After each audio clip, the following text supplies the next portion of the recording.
Desde el pasado 24 de noviembre, el manto procesional de Nuestra Señora del Socorro se encuentra a 63 kilómetros de la Iglesia Colegial del Salvador, concretamente en el municipio de Morón de la Frontera, donde tiene su taller de artesanía de bordado en oro Manuel Solano. La Junta de Gobierno de nuestra archicofradía decidió el pasado 8 de septiembre encargar a este bordador moronense la intervención más compleja a la que va a ser sometida esta grandiosa obra del bordado sevillano desde su estreno hace ahora 64 años.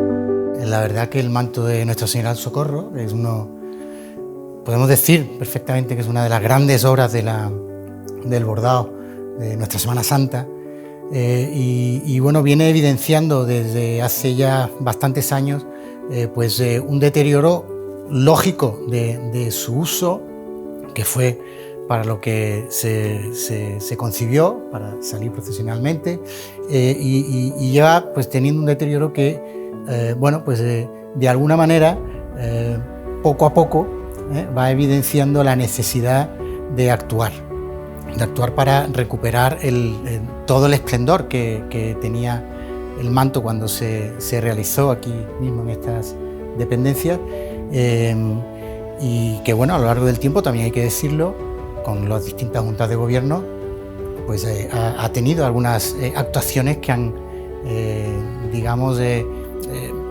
querido mantener esa evolución de deterioro, pero evidentemente llega un punto en el que hay que actuar. El manto, digamos, en lo que es en su conjunto, en referente al bordado, pues se mantiene en una situación buena, podemos decir que sana en su conjunto, pero es verdad que tiene un deterioro muy importante en su soporte, ¿no? En la pérdida del textil, que además se ve agravada por el fondo, que es oscuro y que hace todavía que realce más esa pérdida. Por lo tanto, llega un momento en el que entre esa parte de deterioro del soporte y que la evolución del bordado pues no vaya a peor, pues hemos tenido la consideración de actuar ya y no retrasar más una cuestión que ya sabemos que hay que hacer.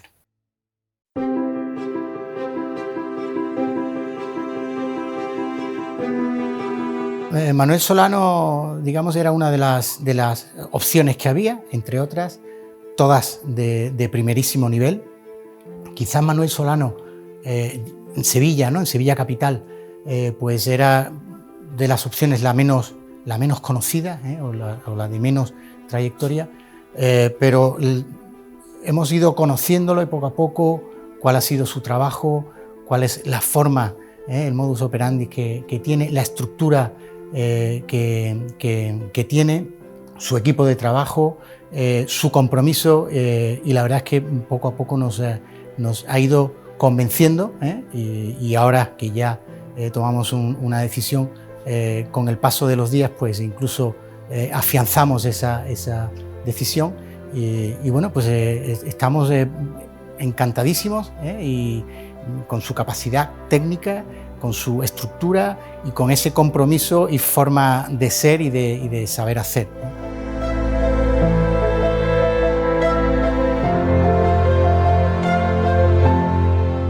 Pues lo que tenemos acordado es que para finales del año 2022 el manto de la Virgen del Socorro esté finalizado, con la idea de que, si Dios quiere, en la Semana Santa del año 2023, pues la Virgen vuelva a procesionar con el manto en todo su esplendor.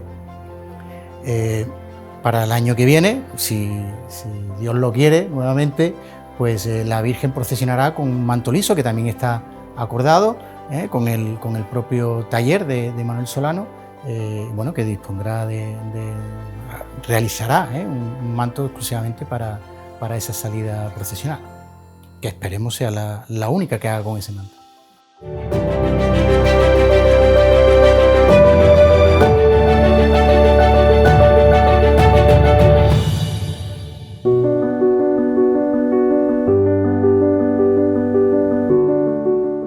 manto se realizó pues por administración, como has dicho, ¿no? Por administración significa que bueno, la hermandad paga los sueldos de la maestra, de las bordadoras, proporciona las dependencias, compra los bastidores, compra el hilo de oro, compra el terciopelo, en fin, todo eso, ¿no? Como curiosidad decir que se pagaban los sábados, ¿no? Los sábados venían aquí solo a cobrar las bordadoras, ¿no? Se hace en esta sala que estamos ahora mismo, esta sala que está en las vitrinas de la hermandad ahora mismo, todas las enseres de la hermandad, esto estaba asignada, no existía la puerta de acceso a la colegial, ni la puerta que da a la calle Villegas, esto estaba cerrado. Y como curiosidad también decir, bueno, porque estaban las chavalitas, las oficialas, pues se prohibió que entrase aquí ningún varón ni nada para que no interfiriesen en lo que tenían que hacer, que era el bordado del manto. El único señor que entraba era Juan Bautista Parrado, que era el mayordomo, que era el que pagaba, ¿no? El manto se empieza a bordar el 1 de febrero de 1953 y se bendice el 7 de abril de 1957. El manto estaba casi terminado en el año 56, pero igual que se había aprobado que solo fuese bordado en oro, no tuviese capillas en seda, no tuviese lentejuelas y nada de eso, pues también se aprobó que no se estrenase hasta que no estuviese completamente terminado. Se bendice el 7 de abril, lo bendice don Francisco Romero de la Quintana, que era el coadjutor de El Salvador, don Francisquito, una persona muy querida por la hermandad, y se estrena el Domingo de Ramos 14 de abril.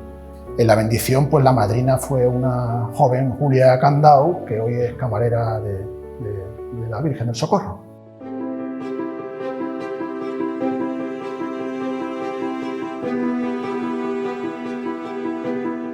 La hermandad en un principio aprobó un primer diseño de Joaquín Castilla, un diseño que estaba inspirado en las capas pluviales que, por ejemplo, hay en la catedral, que es donde se inspiraba mucho Joaquín Castilla, que podemos ver, ese diseño del manto es el que podemos ver hoy, por ejemplo, en el manto de la Virgen de la Angustia de los estudiantes o en el manto de los apóstoles de la Virgen del Rocío del Monte, ¿no? Ese diseño, pues, una discusión creo que muy interesante porque tiene zonas del manto que están bordadas en seda y con marfiles, con ángeles en marfil, en las vistas estaban los evangelistas, y después tiene unas capillas preciosas, ¿no? Bordadas en sedas de colores, ¿no? Y después la parte central del manto no estaba bordada, se vería el terciopelo liso, ¿no? Eso se discute en el Cabildo, al final se aprueba, pero yo creo que la hermandad no estaba del todo contenta y entonces ocurre algo que es excepcional, que hoy en día sería imposible, ¿no? Y es que se monta el paso de palio completo en unos grandes almacenes que había en la calle Busto Tavera, que eran propiedad de Manuel Tristán, un hermano que era secretario por esa época de la Junta de Gobierno, ¿no? Se monta el palio, las bambalinas, se monta todo el pollero y con una tela de muselina se ponen los motivos, con papel se ponen los motivos principales del manto. Eso se coloca en el pollero y se llama Joaquín Castilla. Joaquín Castilla, que tenía un carácter, bueno, que quería que se hiciese, era muy meticuloso, quería que se hiciese su diseño, pues se convence de que quizás no es el diseño más adecuado. Se hace un nuevo concurso, creo que eran 5.000 pesetas al vencedor, se presentan varios diseños y vuelve a ganar ese diseño de Joaquín Castilla, el actual, que se hace actualmente, que se llama Siglo XVIII, y que, bueno, pues como es conocido por todo el mundo, son calles que se van repitiendo, se van alternando. Unas son con motivos arquitectónicos que utilizaba mucho Joaquín Castilla, que son los templetes esos que se van repitiendo, van disminuyendo de tamaño, y otro, pues como he dicho antes, en enseres de la catedral, un frontal que hay del siglo XVII, un frontal barroco que se llama de los bollos o de la bollería, porque tiene esos motivos redondeados, que son las otras calles que tiene el manto.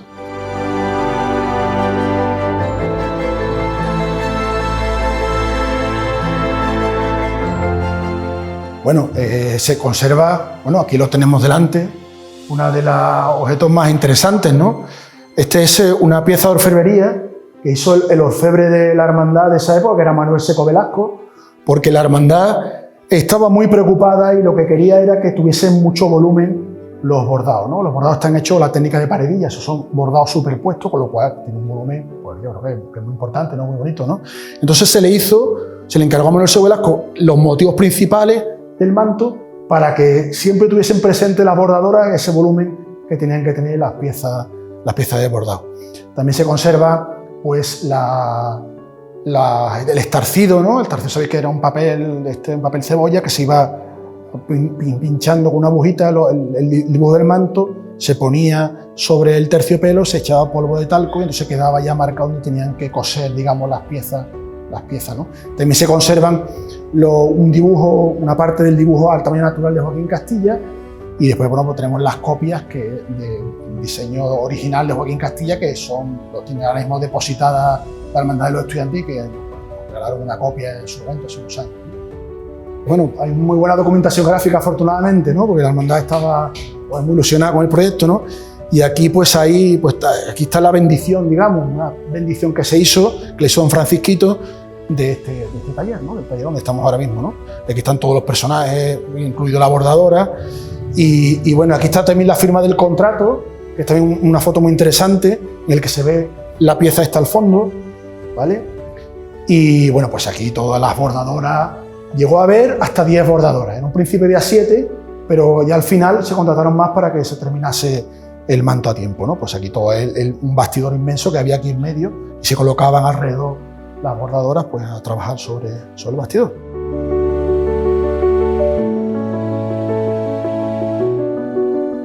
El manto no es una estimación, sino que hay un archivo especial en el que viene todos los pagos y todos los gastos que tuvo el manto y todos los ingresos que tuvo el manto, que también hubo aportaciones He encontrado hasta una aportación de Alfonso Borrero Pavón, el capataz de la hermandad, que también le sacaron dinero para el manto, ¿no? El manto costó 941.000 pesetas de la época, ¿eh? El manto se gastaron 88 kilos de hilo de oro, que sobró y por eso de ese oro se hizo también la saya, el estandarte, y se empezó a hacer también el pacto. El oro está caro ahora. Yo el otro día hice un cálculo y se ponía casi en 300.000 euros solo el comprar el hilo de oro. Ya la labor de la artesana, que bueno, no sé si seríamos capaces de encontrar tiempo y dinero para pagar todo eso.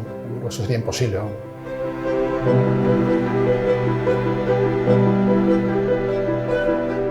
La maestra Conchita Fernández del Toro, pues la maestra de Sevilla, porque aprendió en el taller de Patrocinio López, estuvo en el taller de estuvo con su tía Concepción Manzano, que se conservan piezas de bordado todavía de ella, Concepción Manzano Vargas. Después estuvo en el taller de Juan Bautista Jimeno, y después ya de maestra en el taller de Hijos de Miguel del Olmo, que se hizo una producción corta pero de una gran calidad. Después estuvo con José Guillermo Carrasquilla Rodríguez, estuvo con Leopoldo Padilla Vic, y después montó por su propio taller, ¿no? Donde se hicieron varias obras de la Macarena, ¿no? Cuando se le encarga este manto tenía 71 años, y hay una entrevista muy bonita en la revista Amor en el que dice: ahora a mi edad, a mi vejez, me encargan este fastuoso manto, ¿no? Pero pues estuvo aquí hasta que murió en el año 64, que consiguió ver incluso terminado el palio que también hizo.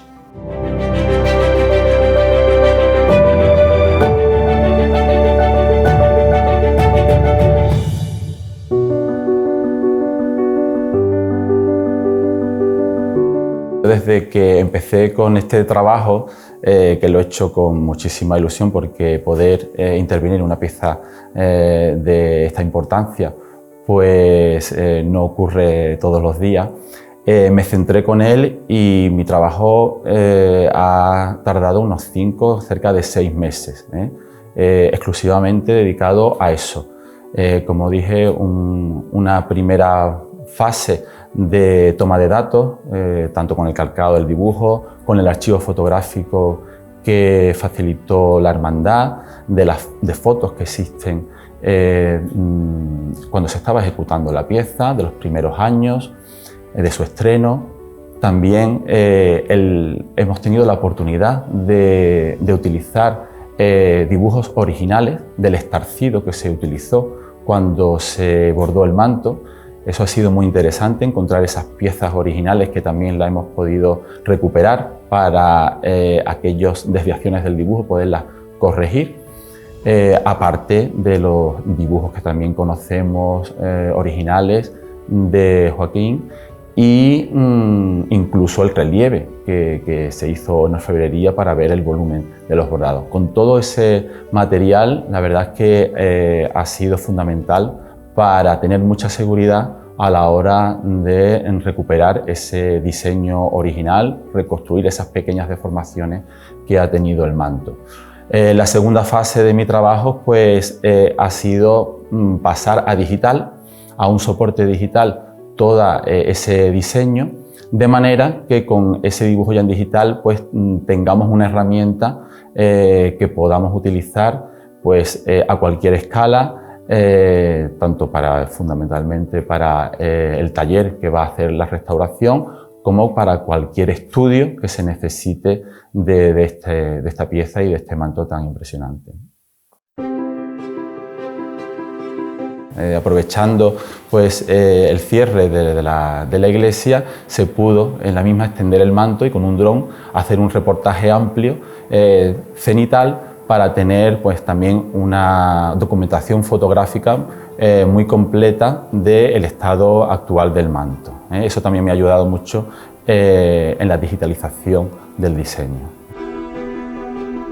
Efectivamente, ese trabajo de campo fue quizás el más arduo, pero bueno, se tardó cerca de 3 meses en calcar todas las piezas sobre un acetato transparente, rígido, el cual después se podía escanear para digitalizar y servir de soporte al dibujo ya digital que se ha hecho del manto.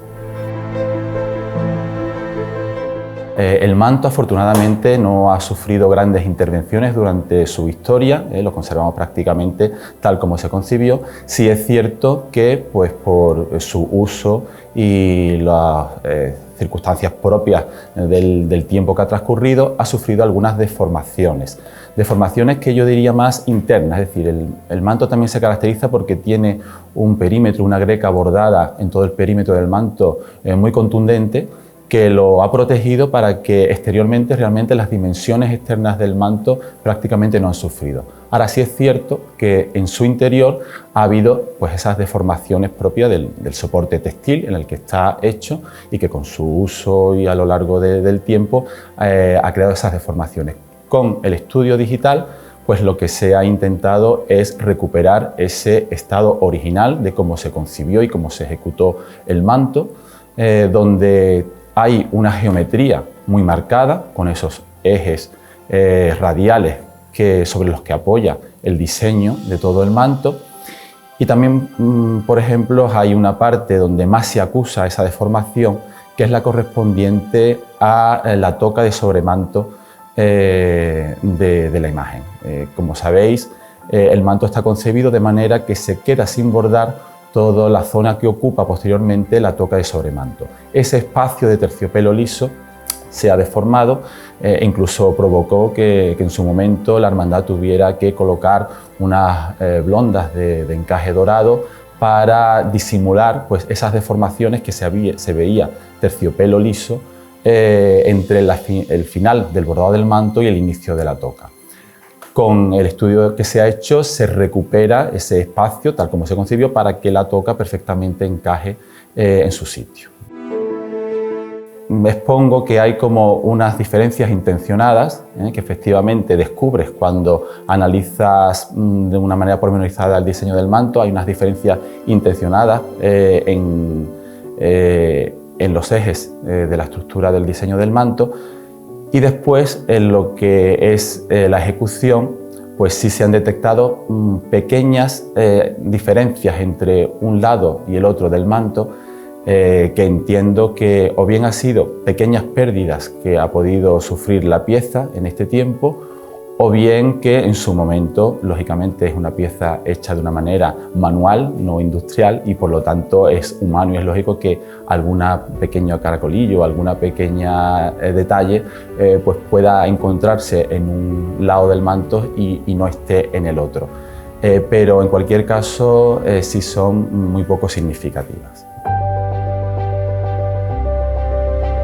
Pues estamos ante un manto evidentemente magistral.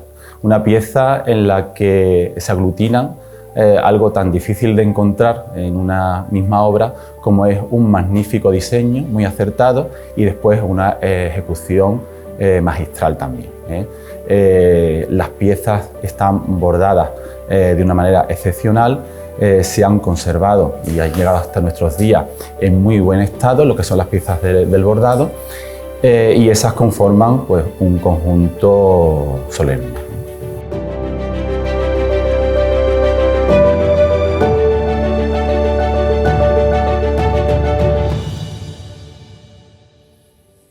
Soy Manuel Solano y estamos ahora mismo ante la gran obra que vamos a restaurar aquí en mi taller.